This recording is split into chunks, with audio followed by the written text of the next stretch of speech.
오늘 시편 27편 1절로 6절까지 말씀을 중심으로 해서 하나님을 향한 다윗의 신앙 고백이라는 제목으로 은혜를 나누고자 합니다. 한번 따라 하시면 좋겠습니다. 하나님을 향한 다윗의 신앙 고백. 하나님을 향한 여러분 다윗의 신앙 고백이 여러분 우리들의 고백이 될 수 있게 되기를 바랍니다. 그래서 한 번밖에 못 사는 인생인데요, 기왕이면 성공적으로 승리하며 살고요. 다윗의 생애를 하나님이 인정하셨거든요.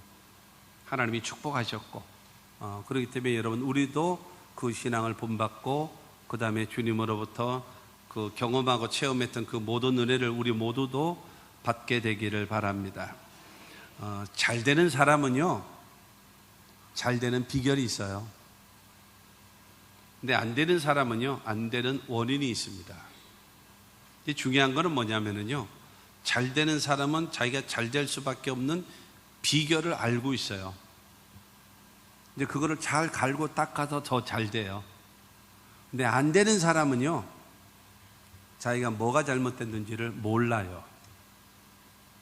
자기가 잘한다라고 생각하고 있거든요. 잘한다고 생각을 해요. 그러니까 모르는 게 문제예요. 그리고 만약에 안다 할지라도 결단하지를 못하는 거예요. 중요한 거는 내가 성공적인 인생을 살아가는가, 신앙, 인격, 인생 세 가지를 다 봐야죠. 신앙적으로, 그 다음에 내가 됨됨이 인격적으로, 그 다음에 내가 살아가고 있는 생활적으로 그걸 한번 되돌아볼 줄 알아야죠. 그래서 발전하고 있는가, 성장되고 있는가, 좋아져 가고 있는가, 가능성이 있는가, 그 다음에 나를 보시고 하나님이 기뻐하시는가, 나를 보고 사람들이 존중하고 존경하고 좋아하는가, 나의 삶에는 보람이 있고 기쁨이 있고 즐거움이 있는 그런 삶을 살아가는가 돌아봐야지요. 돌아보지 않고 그냥 살아요? 내 인생은 나의 것이다? 문제가 좀 있다라고 생각되어져요. 호세아 6장 3절 말씀을 보면 그러므로 우리가 여호와를 알자, 힘써 여호와를 알자. 그의 나타나심은 새벽빛같이 어김없나니 비와 같이 땅을 적시는 늦은 비와 같이 우리에게 임하시리라 하니라. 여러분, 하나님께서 일하시는 것은요, 일정하대요. 일정하게. 마치 무엇인가 하면 밤이 지나면 새벽 빛이 임하는 것처럼. 어떻게 임하나요? 어김없이 일정하게. 그리고 일정하게 이른 비를 내려주시고 늦은 비를 내려주셔서 씨를 심을 수 있게끔 도와주시고, 그 다음에 그것이 자라서 열매 맺을 수 있도록 이른 비와 늦은 비를 알맞게 적당하게 항상 나타내 보여주시는 그 하나님이라고 호세아는 말하고 있거든요. 변함이 없으신 그 하나님께서 저와 여러분들을, 여러분 신앙생활 한다라고 하고 있는 저와 여러분들에게 무엇을 원하시겠습니까? 하나님이 변화가 없거든요. 회전하는 그림자도 없다라고 야고보는 말하고 있어요. 전혀 변질되는 것이 없이 여러분 한결같으신 그분이 우리들에게 원하시는 것이 무엇일까요? 변함없이 하나님을 믿고 사랑하고 섬기는 겁니다. 어떤 상황 속에서 여러분 그런 찬송이 있잖아요. 무슨 일을 당해도 예수 의지합니다. 어떤 상황 속에서도 변함이 없는 신앙. 여러분 좋잖아요. 그래야지만이 인정받을 수가 있고 존중받을 수가 있고 보람이 있고 후회 없는 인생이 되지 않겠나라고 하는 것입니다. 중요한 것은 그러면 하나님께서 여러분 우리를 보실 때에 그와 같은 사람을 원하시는데, 성경에 보면은요, 너는 내 마음에 맞는 사람이다, 합한 사람이다, 내가 너를 통해서 내 뜻을 다 이루리라 말씀하셨던 사람이 있는데 그가 다윗이라는 사람입니다. 다윗. 하나님께서 내 마음에 너는 딱 맞다, 너는 완전 내 스타일이다, 내 스타일. 그래서 내가 너를 축복하고 너의 자손을 축복하고 너를 통해서 내 뜻, 내가 하고자 하는 일을 다 이루게 하리라. 여러분, 지금도 이스라엘이라는 나라가 무엇을 중심으로 하나가 되어져 있나요? 다윗의 별. 다윗의 별입니다. 그걸 중심으로 해서 가장 존경하고 가장 위대한 왕이라고 인정하고, 그리고 그렇게 되기를 간절히 대망하고 있는 자들, 그들이 이스라엘이거든요. 하나님의 말씀대로 그의 후손이 메시아가 탄생되어졌고, 그 다음에 그만큼 쓰임받게 되어졌다라는 것입니다. 근데 하나님 마음에 맞는 사람이라고 인정받았던 다윗이라는 사람이 전천후 신앙, 변함이 없어요. 흔들림이 없어요. 결과론적으로 먼저 말씀드리면, 다윗이라는 사람은요, 평생 전쟁하며 살았어요. 전쟁의 연속이 있습니다. 그런데요, 한 번도 진 적이 없어요.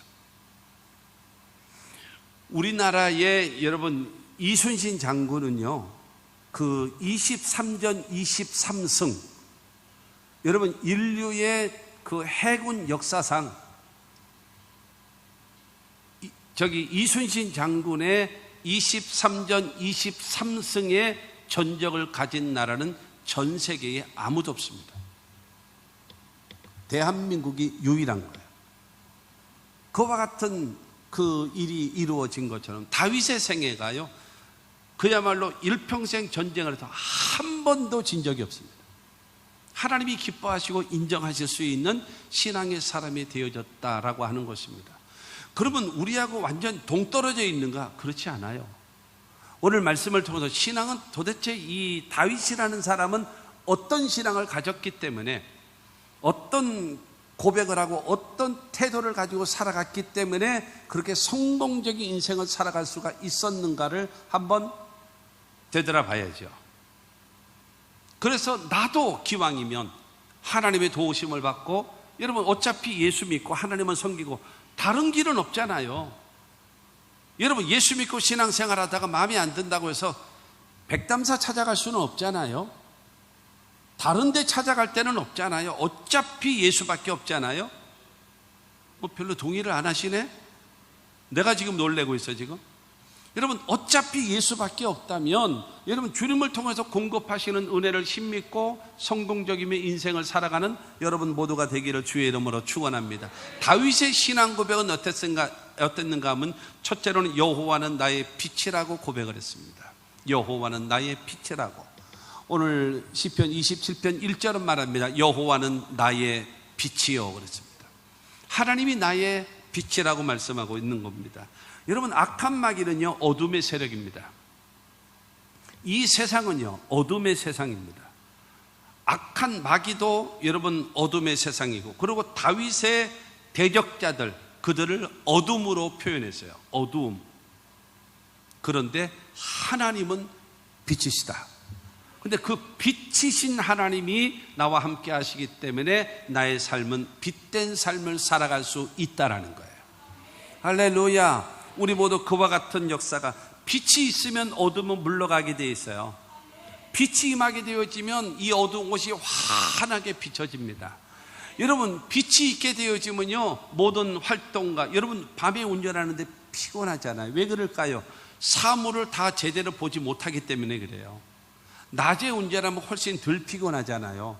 왜냐하면 모든 사물이 다 보이기 때문에 여러분 이 훨씬 긴장감도 줄어들고 그렇지 않습니까?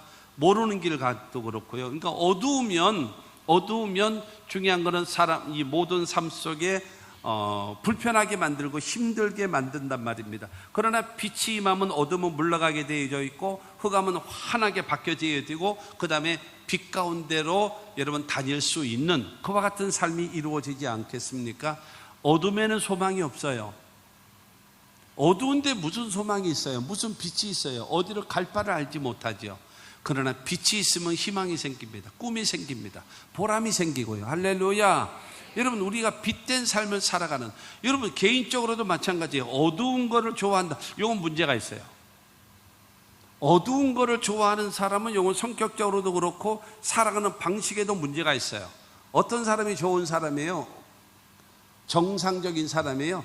밝은 것이 좋은 거죠. 밝은 것. 근데 밝은 거. 요즘에는 이 나라가 어려우면 옷 색깔이 무거워진대요. 그러고 나라가 좋아지면 옷 색깔이 밝아진다 그러거든요. 여러분 기왕이면 내가 새카만 거 입었네? 근데 여러분 검은 옷이 제일 더 화려하기는 합니다만은 제일 화려한 색 중에 하나가 뭐 검정색이라고 하는 믿거나 말거나 이야기가 있습니다만은 그러나 중요한 거는 이 모두를 위해서 뭐가 좋아요? 밝은 색, 환한 색, 그게 좋습니다. 그래야지만이 바로 무엇인가 하면 다른 사람에게도 산뜻함을 주고 기쁨을 주고 여러분 기쁨을 주지 않겠습니까? 어쨌든 중요한 것은 빛이 임하면 모든 것이 행복해지는 것입니다. 그러면 빛이신 하나님께서 우리에게 어떻게 역사하시는가? 여러분 여호와는 나의 빛이라고 했잖아요. 그 빛 대신 하나님이 나와 함께하고 있어요. 그러면 그 하나님이 나에게 무엇을 원하시는가? 그리고 어떻게 일하시는가라는 것입니다. 창세기 1장 3절과 4절 말씀을 보면은 하나님이 이르시되 빛이 있으라 하시니 빛이 있었고 빛이 하나님이 보시기에 좋았더라. 하나님이 빛과 어둠을 나누사라고 말하고 있습니다.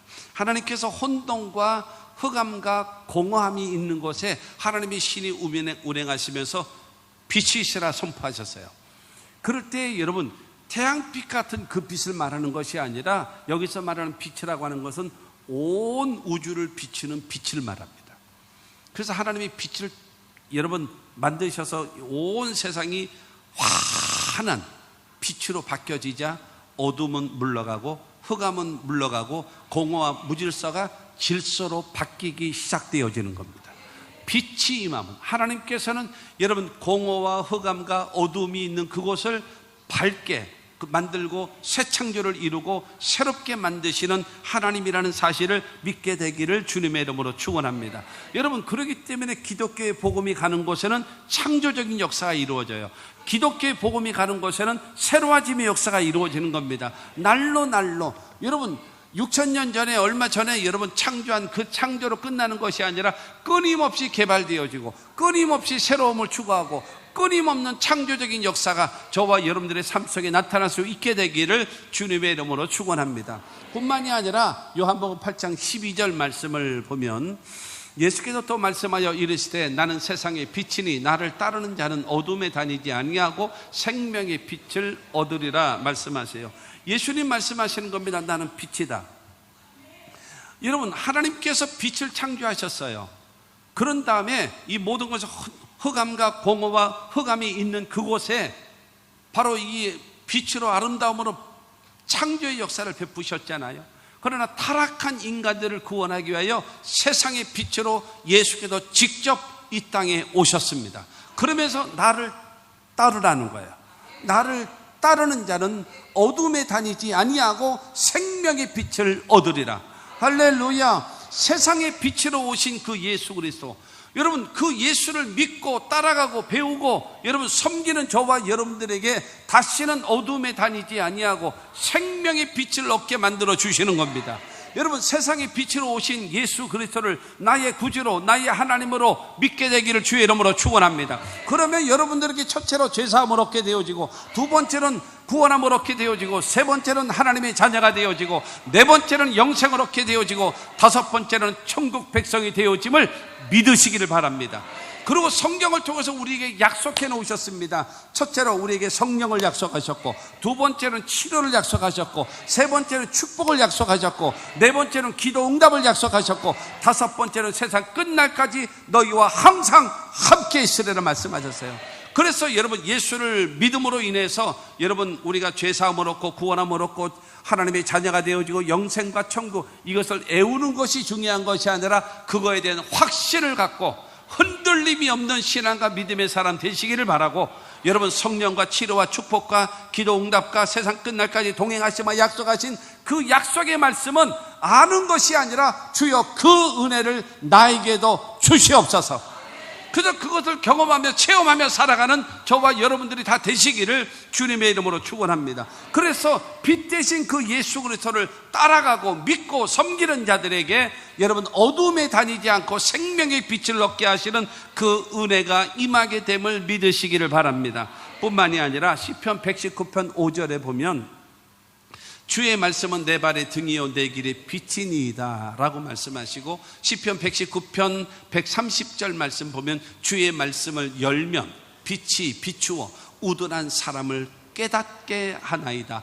여러분, 하나님의 말씀을 통해서 나의 현재의 삶을 등같이 비춰주시고 나의 가야 될 미래의 길을 서치라이트처럼 빛으로 역사해 주시고, 그리고 하나님의 말씀을 읽고 듣고 공부하고 묵상하면 하나님의 말씀은 어떻게 해야 되나요? 읽어야 되고 들어야 되고 공부해야 되고 암송해야 되고 묵상하게 되어지면, 여러분 지금 시편 119편 130절 말씀과 같이 하나님의 말씀을 열면 빛이 비추어서 우둔한 자, 어리석은 자로 뭐하게요? 깨닫게 만들고 지혜로운 사람으로 바꿔주시는 거예요. 할렐루야. 하나님의 말씀으로 여러분 우리가 임하게 되어지면 말씀이 우리에게 빛이 되어져서 현재와 미래, 그 다음에 깨닫게 하시고 지혜로운 사람으로 바꿔주시는 역사를 하나님은 우리에게 베풀어 주심을 믿게 되기를 주의 이름으로 축원합니다. 그런 다음에 에베소서 5장 8절과 9절 말씀을 보면 너희가 전에는 어둠이더니 이제는 주 안에서 빛이라, 빛의 자녀들처럼 행하라. 빛의 열매는 모든 착함과 의로움과 진실함에 있느니라. 여러분, 빛이신 하나님께서는 천지와 만물을 창조하셨어요. 그리고 타락한 인간을 위해서 세상의 빛으로 예수께서 이 땅에 오셔서 그 예수를 여러분 믿고 따르는 자들에게 어둠에 다니지 아니하고 영생을 얻게끔 하나님이 만들어 주셨어요. 할렐루야. 그리고 하나님의 말씀을 통해서 현재와 미래를 갈 길을 비춰주시고 어리석은 자로 하여금 지혜롭게 하시는 그 은혜를 베풀어 주시는 겁니다. 그러면서 사도 바울을 통해서 우리에게 말하는 것입니다. 너희는 이제는, 전에는 어둠이었었어. 그러나 이제는 주 안에 빛이 되어졌다. 그러므로 빛의 자녀들처럼 살아라 말씀하시는 거예요. 그래서 빛의 열매는 착함과 의로움과 진실함이라. 사람들과의 관계 속에서 착한 사람이 되라. 하나님의 사람들은, 할렐루야, 예수 믿고 하나님을 섬기고 은혜 받은 사람이라고 얘기한다면 성도 여러분, 깍쟁이처럼 살지 말고, 예? 무서운, 또 이러면 선생님들이 화를 내려나? 무서운 사감 선생 같은 사람 되지 말고, 여러분 착한 사람, 착하다라는 것은 무슨 말이겠습니까?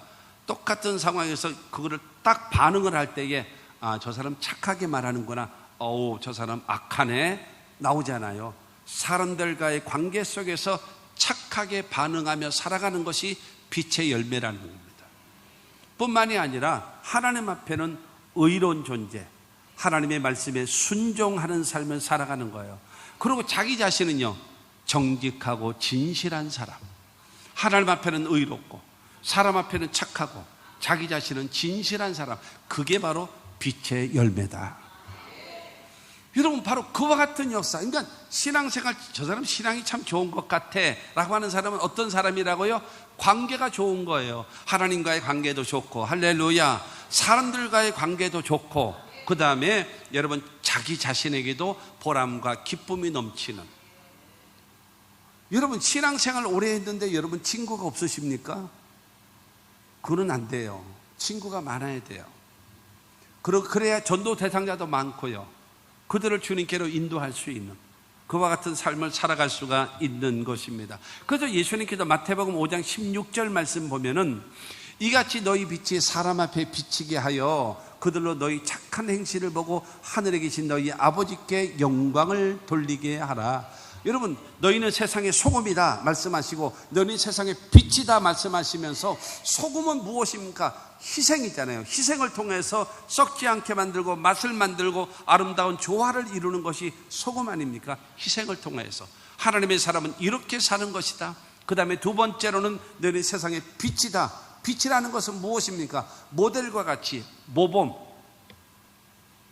신앙의 인격의 삶에 살아가는 방식에 여러분 모범을 보이는 빛과 같은 사람.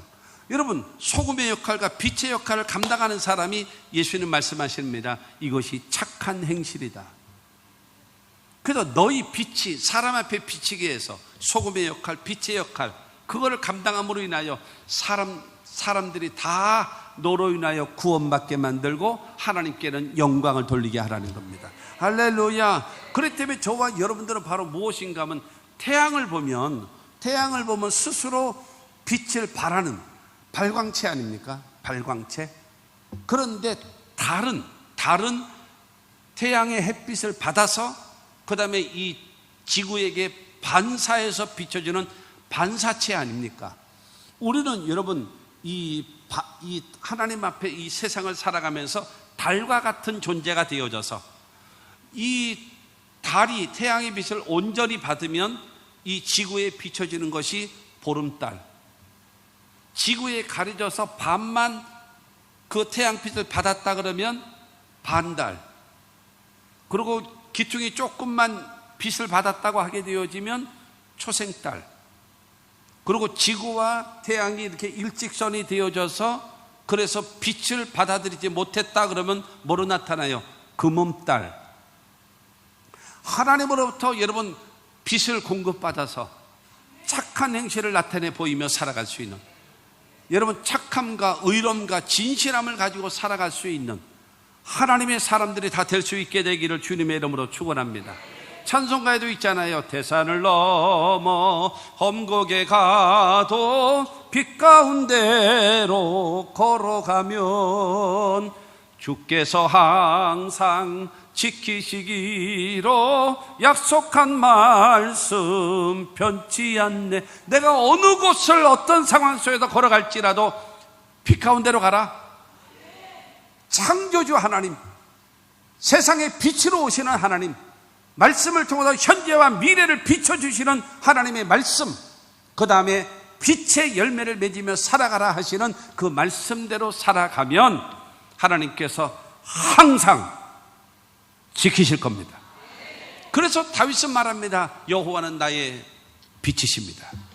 하나님은 여러분의 삶에 빛이 되시기를 바랍니다. 그래도 여러분의 삶 속에 빛된 역사가 있게 되기를 주의 이름으로 축원합니다. 두 번째로 다윗은요, 여호와는 나의 구원이시라고 고백합니다. 여호와는 나의 구원이시라고. 1절 말씀을 다시 봅니다. 여호와는 나의 빛이요 나의 구원이시니 내가 누구를 두려워하리요. 하나님은 나의 구원이 되신답니다. 그러므로 내가 누구를 두려워하겠습니까? 나는 두려움의 대상이 없습니다. 나는 아무도 두려워하지 않는다는 거예요. 내가 두려워하는 대상은 오직 하나님밖에 없습니다. 여러분, 하나님을 두려워할 줄 알기 때문에 이 다윗은요, 누구를 만나도 두려워하지 않고 누구를 만나도 당당한 사람이 되어지는 겁니다. 사랑하는 성도 여러분, 하나님 앞에는요 철저하게 겸손하십시오. 겸손하게 사세요. 하나님 앞에요. 그리고요 사람들 앞에는요 당당하십시오. 당당하게. 돈이 좀 있으면 많으면 어때요? 적으면 어때요? 키가 좀 여러분 작으면 어때요? 크면 어때요? 당당하십시오. 별거 아니에요. 너도 새끼 먹고 나도 새끼 먹고. 여러분 벤츠차가 좋은 차인가요? 자동차는요 브레이크만 잘 잡히면 제일 좋은 차요. 모르네? 여러분 아무리 좋은 차, 롤스로이스가 뭐 제일 좋은 차라며 롤스로이스라고 쳐보십시오. 브레이크 안 잡히면 죽는 거예요. 그러나 아침에만 타고 다니는 모닝을 타고 다녀도 브레이크 잘 들으면 최고예요. 열등감을 버리시면 좋겠어요. 너도 새끼 먹고 나도 새끼 먹고, 뭐 키가 크다 적다 뭐 그 앞에서 기 죽어서. 내가 이제 청년들 보게 되어지면, 야 너는 내 앞에 쓸 때는 겸손하게 서라. 그래요. 요즘 청년들이 많이 키가 크잖아요. 여러분 솔직히 말해서요, 키 큰 사람 키 작은 사람 별거 아니에요. 다리가 길어요. 그냥 앉은 키는 비슷해. 다리만 좀 길다르며 당당하게. 할렐루야. 하나님 앞에는 철저하게 낮아지고 겸손하고, 그 다음에 사람들 앞에는 당당하게. 왜? 하나님이 나의 구원이시니 내가 누구를 두려워하겠습니다. 나는 두려워하는 대상 없습니다. 그래서 2절 말씀을 보면 2절에 악인들이 내 살을 먹으려고 내게로 왔으나 나의 대적들, 나의 원수들인 그들은 실족하여 넘어졌도다. 넘어졌도다. 이 소리는 뭐예요? 내 과거를 보면 첫째로 2절에 악인들이 있었고, 두 번째로 나의 대적들이 있었고, 세 번째로 나의 원수들이 있었다. 악인, 그 다음에 대적, 그 다음에 원수들. 그들은 내 살을 먹으려고, 나를 죽이려고 혈안이 돼서 왔었다. 그러나 그들은 내 앞에서 전부 다 실족해서 넘어졌다. 하나님이 나를 이기게 하셨다라는 거예요. 할렐루야. 여러분, 과거의 삶 속에 나의 과거를 돌이켜보면 수많은 악인들이 있었고, 수많은 대적들이 있었고, 수많은 원수들이 있었다. 그들은 나에게 덤볐지만 다 망했다. 왜냐? 구원의 하나님이 나와 함께 하시기 때문이라는 거예요. 여러분, 이와 같은 신앙을 갖고 이와 같은 고백을 하며 살아갈 수 있는 저와 여러분들이 다 되시기를 주님의 이름으로 축원합니다. 특별히 여러분, 이 다윗과 같은 게 다 이 과거에 대표적인 전쟁이 뭐겠습니까? 골리앗과의 전쟁입니다. 이스라엘 나라를 쳐들어왔잖아요, 블레셋이요. 근데 블레셋의 장수가 누군가 하면 골리앗이거든요. 골리앗은 성경에 보면은요, 6규빗 한 뼘이라 그랬어요. 정확하게. 그 골리앗은 되게 커요. 이렇게 얘기하면 성경은 정확하거든요. 6규빗 한 뼘이라고. 그러면 여러분, 이 가운데 손가락에서 이 팔꿈치까지가 1규빗입니다. 사람마다 차이가 있습니다만 거의 평균적으로 여러분 1규빗인 얼마인가 하면 45cm입니다. 45cm. 이걸 2규빗이라면 얼마예요? 딱 90cm잖아요. 그러면 6규빗이라고 했으니까요, 3, 9, 27, 2m 70입니다. 골리앗의 키가 2m 70이라고. 170이 아니라 2m 70이라고. 그리고 거기다가 여러분 한 뼘 하면 얼마냐? 20cm입니다. 그러면 이 골리앗의 키가 얼마냐면 2m 90입니다. 2m 90. 여러분, 그의 오형제가 있었어요. 사무엘상 이제 후반에 보게 되어지면 그게 있는데, 그 오형제가 있는데요, 그들은 다 손가락이 6, 발가락이 6이에요. 워낙 크니까 발가락 5개가 그 못 견뎌, 못 버텨. 그러다 보니까 발가락이 6, 손가락도 6씩 있다. 그러니까 우리는 5 해가지고 20개잖아요. 근데 그 사람들은 24개야. 워낙 커가지고. 그런데 다윗의 장수들이 그들을 다 죽였는데, 골리앗, 대표 주자인 이 골리앗을 여러분 상대해서 싸우는 다윗이요, 그는 키가 큰 사람이 아니에요. 아담 했더라 그랬어요. 보통 키예요. 보통 키. 보통 키 가진 이 다윗이, 더군다나 이 다윗의 나이가 몇 살인가 하면, 사무엘로 인해서 너는 이스라엘의 왕이 될 것이다 하고 기름 부음을 받을 때가 15살입니다. 그리고 골리앗과 전쟁을 할 때 나이가 몇 살인가 하면요, 여러분 17살입니다. 고등학교 2학년. 17살이에요.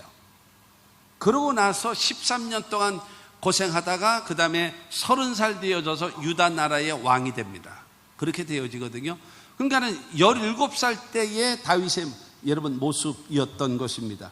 근데 그 골리앗이 나와가지고 너희와 이스라엘과 우리와 전쟁을 해서, 야, 뭐 다 싸울 거 뭐 있냐? 너희 대표 나와. 그리고 우리나라 대표는 나다. 나하고 싸워서 이기면, 너희가 이기면 우리가 종이 될게. 우리가 이기고 니네가 지면 너희들은 우리의 종이 될 것이야. 나와. 그러면서 하나님을 욕을 하고 여러분 그 이스라엘 백성들을 비난하고 욕을 하는 거예요. 그런데 여러분, 미성년자라서 이제 군대에 오지도 못했던 이 다윗이 아버지께서 음식을 만들어주고 형들에게 가서 음식 좀 갖다 줘라, 그렇게 하라고. 그래서 심부름으로 전쟁터에 왔다가 고래고래 소리 지르는 그 골리앗의 말을 들은 거예요. 아니, 저 멀대같이 크기만 하고 할례 받지 못한 저 이방인 주제에 하나님을 비방하고 하나님의 군대를 욕을 해? 저런 싸가지 없는 것 내가 죽이겠다, 이러고 나오는 거예요. 이러고 17살짜리 다윗이. 그러면서 사울 왕에게 내가 싸우겠습니다 라고 말을 하면서 사무엘상 17장 37절 말씀을 보면, 또 다윗이 이르되 여호와께서 나를 사자의 발톱과 곰의 발톱에서 건져내셨은즉 나를 이 블레셋 사람의 손에서도 건져내시리이다. 사울이 다윗에게 이르되 가라, 여호와께서 너와 함께 계시기를 원하노라. 내가 아버지 양을 치고 있을 때요, 때로는 사자나 곰이 와가지고 새끼 양을 움켜서 가면 내가 쫓아갔습니다. 그러고 나서 그의 이빨과 발톱에서 새끼를 뽑아냈습니다. 그리고 그놈이 나에게 덤비면 내가 막대기를 가지고 그를 쳐서 내가 죽였습니다. 근데 하나님이 이처럼 사자와 곰의 발톱에서도 나를 건져내 주셨기 때문에 저 할례받지 못한 골리앗의 손에서도 나를 건져 주실 줄로 믿습니다. 이런 거예요. 그러니까 어차피 사울과 더불어 모든 군사들이 바위 뒤에 숨고 나무 뒤에 숨고 다 숨어서 벌벌벌 떨고 있는 겁니다. 왜냐하면 골리앗, 야 너 나와, 너 나와 이래가지고 하면은 큰일 나잖아요. 그러니까 다 숨어 있는 거예요. 그때에 다윗이 덤벼라 나다. 그리고 짠 나타났는데 뭘 갖고 나타났는가 하면 여러분 물맷돌 딱 들고 그러고 덤벼라 그러고 나온 거예요. 여러분 옛날에 우리 60년대 50년대 그쪽에 놀던 거 있잖아요. 새총 있잖아요. 새총. 그러니까 우리나라는 새총이었잖아요. 이게 새총을 해가지고 하는데 그 이스라엘은 물매를 돌리거든요. 이렇게 천으로 해가지고 해서 딱 돌을 던지면 이게 돌이 날아가는 거예요. 그걸 가지고 여러분 그거 아십니까? 올림픽에서 양궁 있잖아요. 양궁. 옛날에는 양궁 그 표적지 있지 않습니까? 표적지 정가운데 10점짜리 정가운데 카메라가 있었어요. 카메라가 있어가지고 이 선수가 팡 쏘면 그 날라오는 화살이 화면으로 팍 잡혔어요. 근데 지금은 없어졌어요. 지금은 그냥 표적지만 있어요. 종이로 해가지고 표적지만 있습니다. 왜 없어졌는지 아십니까? 전에는 있었는데 왜 없어졌는지 아십니까? 그 카메라를 깨트리고 부시는 사람이 한국 양궁 선수야. 그러니까 10점 정가운데 카메라가 요만큼 있는데 그거를 깨뚫어 버리는 거야. 그래서 여러 번 깨트린 거예요. 카메라를. 그 비싼 카메라를 그냥 렌즈를 깨트리고 박살을 내니까 안 되겠다. 저 코리아가 문제다. 코리아가. 그래가지고 지금은 여러분 없어요. 뒤에서 카메라로 이게 가는 거 이게 잡지 앞에서 이제 잡는 것은 없어졌단 말입니다. 그런데 이 다윗이 물매를 던져서 탁 던졌는데 옛날 무사들은 어떻게 했는가 하면 투구를 썼어요. 왜냐하면 막 철퇴를 가지고 싸우고 그 다음에 이만한 도끼가 진짜 무식하게 싸워서 무식하게 그거를 내리치면요 방패를 막지 않고 이게 맞으면 죽어요. 그렇기 때문에 쇠로 된 투구를 쓰거든요. 아무리 투구를 쓰더라도 비어있는 공간이 딱 하나 있습니다. 눈. 이거를 가리고는 전쟁을 못 하잖아요. 딱 됐는 여기를 딱 가리고 있는데 물맷돌이 와서 여기에 박혀버린 거예요. 아 지금 다 처음 듣는구나 지금. 여기에 박혀버렸다라고 성경은 말하고 있어요. 하나님께서 그래서 풍전등화 속에 있는 이스라엘을 살려주시는 거예요. 여러분 많은 대적들 원수들 여러분 나의 모든 악한 자들이 나를 해하려고 다가왔을지라도 내 앞에서 전부 다 넘어지고 쓰러지고 죽을 수밖에 없었다라고 다윗이 고백한 대로 하나님께서 다윗의 인생을 승리로 이끌어 주셨음을 믿으시기를 바랍니다. 그렇기 때문에 구원의 하나님이라는 거예요. 다시 3절입니다 3절 말씀을 보면 군대가 나를 대적하여 진칠지라도 내 마음이 두렵지 아니하며 전쟁이 일어나 나를 치려 할지라도 나는 여전히 태연하리로다. 여러분 나는 여전히 태연하리로다. 군대가 대적하여 진칠지라도 그 다음에 전쟁이 일어날지라도 중요한 것은 나는 여전히 태연하리로다. 이 말은 무슨 말이에요?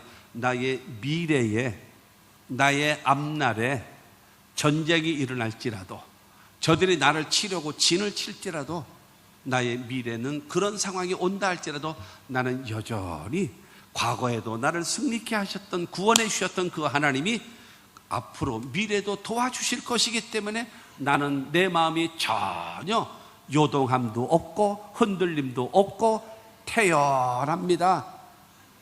아멘. 여러분 이 고백을 하는 겁니다. 여호와는 나의 빛이요 라고 말씀하시고 여호와는 나의 구원이십니다 라고 하면서 2절을 통해서 하나님은 지금까지 나의 과거에 나를 도와주셨습니다. 구원해 주셨습니다 라고 말하고 있고 3절을 통해서 나의 미래에도 어떤 전쟁이 일어난다 할지라도 나는 요동하지 않습니다. 태연합니다.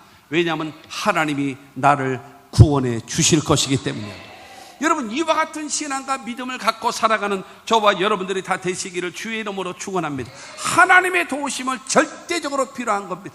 그렇기 때문에 다윗이요 범죄했을 때에 다윗이 범죄했을 때 하나님 앞에 애원하면서 기도하는 게 있습니다. 시편 51편 11절 말씀을 보면 나를 주 앞에서 쫓아내지 마시며 주의 성령을 내게서 거두지 마소서. 하나님 나 버리시면 안 돼요. 나 버리지 마세요. 용서해 주세요. 어떤 대가를 지불할지라도 하나님 나 용서해 주세요. 버리지 마세요. 그리고 두 번째로 주의 성령을 내게 거두지 마소서. 하나님의 성령이 나와 함께. 왜냐하면 이스라엘의 초대왕 사울이 하나님의 영에 사로잡혀 있을 때는요 성군이었었거든요. 전쟁할 때마다 이겼거든요. 여러분 정말로 위대한 왕이었거든요. 그러나 그에게 하나님의 성령이 떠나가자마자 그에게 악신이 임했단 말이에요. 그렇기 때문에 여러분 악한 짓만 골라 하고 앉았고, 심지어는 자기를 죽이려고 생각해 보십시오. 다윗이 사위가 되어 있었는데 사위를 죽이려고 3,000명의 군사를 거느리고 13년 동안 쫓아다녔어요. 누구를요? 다윗이 잡아 죽이려고. 이스라엘 나라가 얼마만한가 하면은요, 경상남북도만 해요. 경상남북도. 그게 이스라엘 나라 땅 전체입니다. 생긴 거는 강원도처럼 길다랗게 생겼지만 경상남북도 합친 것만큼밖에 안 되는 그거를 3,000명의 군사를 가지고 13년 동안 이잡듯이 찾아냈으니 여러분 어떻게 되겠습니까? 다윗이요. 그래서 결국에는 어디까지 도망가요? 블레셋 나라 망명신청하면서 거기까지 도망을 가는 거예요. 피할 길이 없는 거예요. 여러분 그런 일을 한 것은 바로 무엇인가 하면 하나님의 성령이 떠났기 때문에 그와 같은 일을 했단 말이에요. 그렇기 때문에 다윗은 말합니다. 하나님 나 쫓아내시면 주 떠나가시면 내 생명 헛되네. 이 고백하는 거예요. 나를 주님 앞에서 쫓아내지 마십시오. 주의 성령을 절대로 걷어가서는 안 됩니다. 용서해 주세요. 살려주세요. 그로 인하여 하나님으로부터 용서를 받게 되는 그 은혜가 임했거든요. 그 이유가 바로 무엇입니까? 하나님이 함께 하셔야 구원의 역사를 베푸시기 때문입니다. 할렐루야. 이와 같은 신앙, 그래도 전폭적으로 하나님을 의지하는 겁니다. 말로만 한다고 해서 하나님 나를 구원해 주시나요? 아니에요. 하나님을 여러분 내가 믿고 의지하는 신앙을 보여야지요. 사무엘하 8장 이 4절 말씀을 보면 그에게서 마병 1,700명과 보병 2만 명을 사로잡고 병거 100대의 말만 남기고 다윗이 그 외의 병거의 말은 다 발의 힘줄을 끊었더니 그랬습니다. 마병, 말 타고 싸우는 이 마병들, 무서운 자들입니다. 여러분 마병과 싸우면요, 일단 이 보병들이요 이길 재간이 없어요. 마병들은 대부분 뭘 갖고 있는가? 긴 창을 갖고 있어요. 그러니까는 말 위에서 높은 데 있으면서 칼을 휘둘러도 칼이 가지도 않아요. 근데 그 말 위에서 창으로 찔러버리면 다 죽는 거예요. 다 죽는 거예요. 그런데 마병 1,700명을 사로잡았어요. 보병 2만 명은 그거 말도 아니고 이 빼앗은 것만 1,700명이에요. 그런데 100마리의 말만 내버려두고 전부 다 발의 힘줄을 끊었다 그랬어요. 말의 힘은 어디에 있는가 하면 발의 힘줄에 있습니다. 힘줄이 강하기 때문에 자동차처럼 빠르게 뛰거든요. 그런데 말의 힘줄을 잘랐다라는 것은 무엇인가 하면 나는 군사력을 의지하지 않고 나는 하나님을 의지합니다. 신앙적인 고백입니다. 말로만이 아니라 진짜로 하나님을 믿고 의지하는 다윗의 모습입니다. 그래서 여러분 사무엘하 8장 14절 말씀 보면 큰 소리를 읽습니다. 시작. 다윗이 어디로 가든지 여호와께서 뭐 하세요? 이기게 하셨더라. 누가요? 여호와께서 다윗이 어디로 가든지 이기게 하셨답니다. 왜 그래요? 하나님만 의지하기 때문에 하나님이 나의 구원이십니다 고백하기 때문에 이와 같은 역사를 베풀어 주셨음을 믿게 되기를 바랍니다. 세 번째로 여호와는 나의 생명의 능력이라고 고백했습니다. 1절을 다시 볼게요. 여호와는 내 생명의 능력이시니 내가 누구를 무서워하리요. 여러분 이 말을 잘 보세요.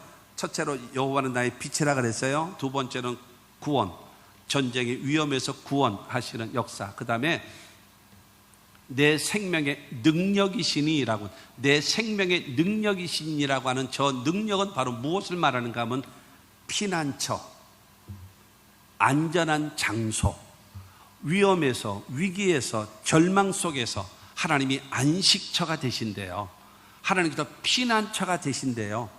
하나님이 보호자가 되신대요. 할렐루야. 그것을 고백하는 거예요. 그렇기 때문에 나는 누구도 무서워하지 않습니다. 누구도 무서워하지 않는다라고 다윗은 고백하고 있는 것입니다. 시편 37편 39절에 그런 말씀이 있어요. 의인의 구원은 여호와께로부터 오나니 그는 환난 때에 그들의 요새시로다 그랬어요. 여러분, 의인들의 구원은 하나님으로부터 나타나는데 환난 때에 하나님께서 그들에게 요새가 되어 주시기 때문에 전쟁에도 이긴다 이거예요. 위험에서도 하나님이 건져 주신다. 보호를 받을 수 있다. 여러분, 믿게 되기를 주의 이름으로 축원합니다. 시편 91편에 있는 말씀처럼 1000명이 내 왼쪽에서 10,000명이 내 오른쪽에서 엎드러지나 이 재앙이 내게 가까이 하지 아니하리로다 고백했던 것처럼, 여러분 생각해 보십시오. 1000명이 내 왼쪽에서 죽었어요. 10,000명이 여러분 내 오른쪽에서 죽었어요. 나에게만 재앙이 안 떨어져. 웬만하면 아멘을 하세요. 아침을 안 먹고 와서 배가 고파서 아멘도 못 하시나? 하나님의 말씀을 들을 때 좀 적극적으로 오세요. 이게 제끼지 말아. 의자에 제끼지 말아. 똑바로 앉아서 말씀과 더불어 같이 오세요. 그래야 말씀의 은혜가 되고 깨달음이 되지. 팔짱 끼고 앉았고 딴짓하고 앉았고 핸드폰 보고 앉았고, 여러분 이래가지고 되겠습니까? 하나님의 말씀이 오겠습니까? 무슨 말씀을 할지라도 아멘도 안 하고 그런가? 다 잊어버리죠.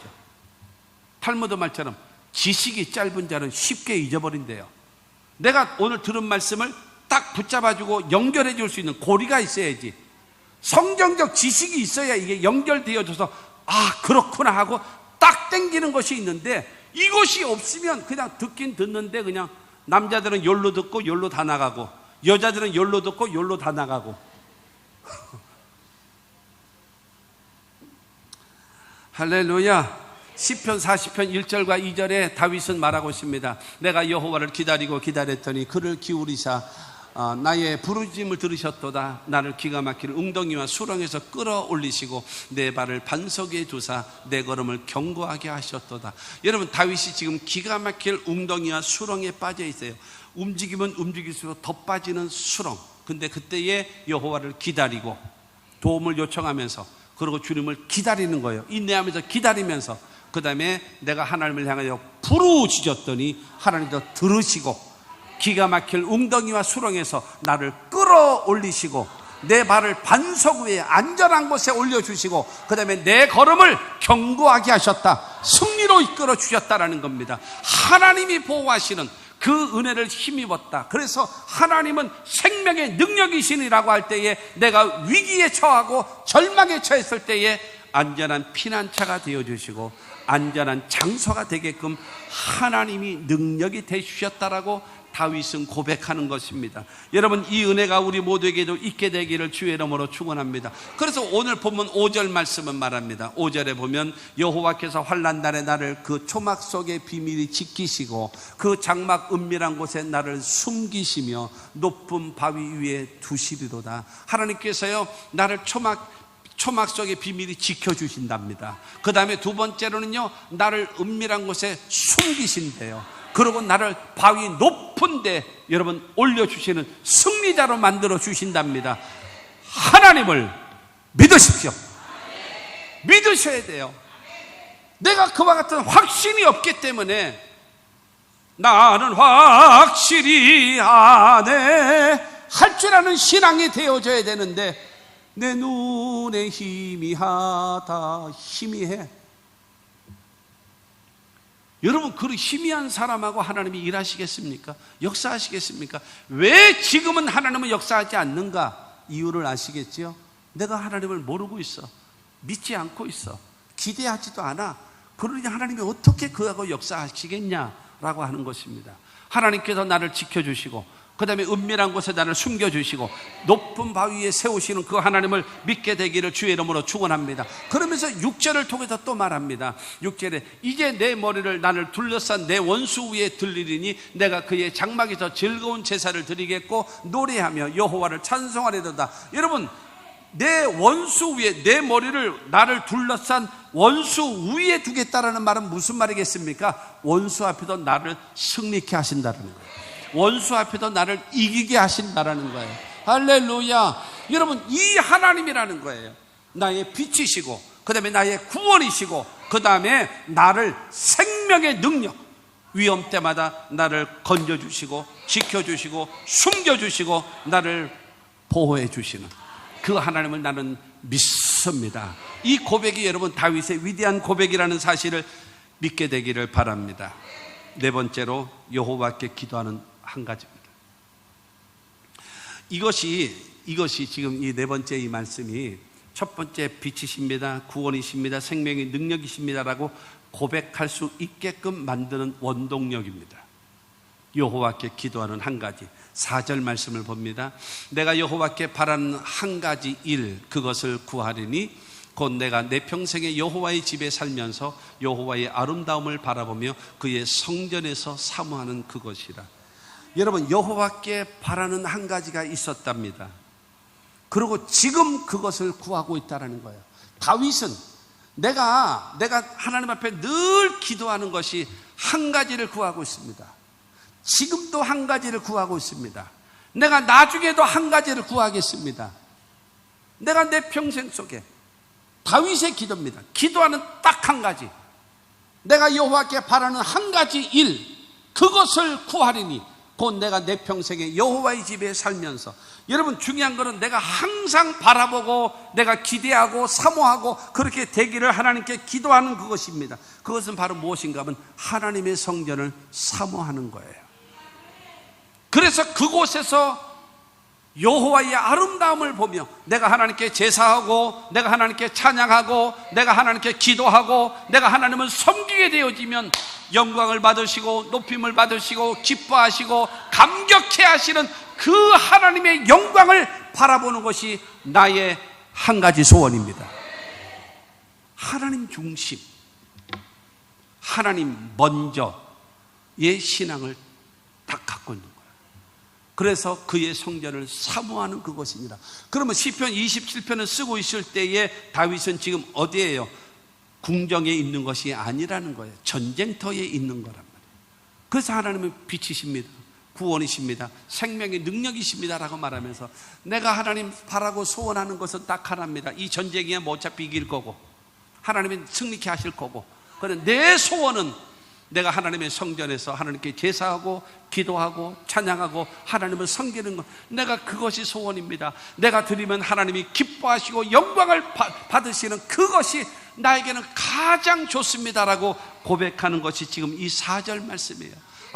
여호와의 아름다움을 바라보며 그의 성전에서 사모하는 그것이다.